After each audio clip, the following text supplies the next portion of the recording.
Welcome to Chillin' 101. We hope this video helps. In this video, I will explain how to play Onryo in Dead by Daylight. Onryo, also known as Sadako, begins each trial demanifested, making her undetectable and intermittently invisible to survivors beyond 24 meters. This stealth allows for surprise attacks. She can also project herself to any active television, instantly manifesting with a short speed boost. You can freely switch between manifested and demanifested states, but remember, you can only attack while manifested. Condemned is Onryo's unique status effect.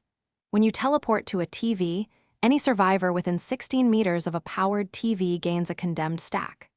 Survivors can counter this by taking a VHS tape from a TV and delivering it to a specific TV, which removes 3 stacks.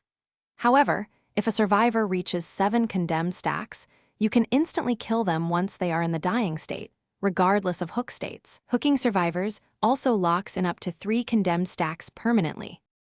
For advanced play, constantly utilize your TVs for map pressure and to intercept survivors.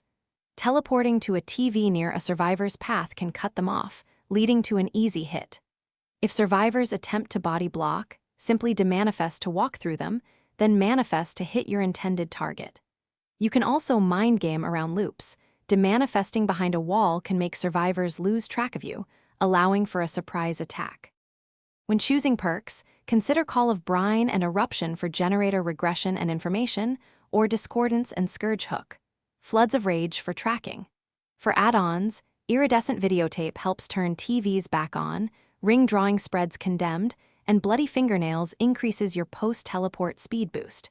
Remember to prioritize turning off TVs to deny survivors tape runs. And hey, before we wrap up, make sure to check the description for a link to those darn tough socks and other great deals. Thanks for watching. Consider subscribing if we helped you.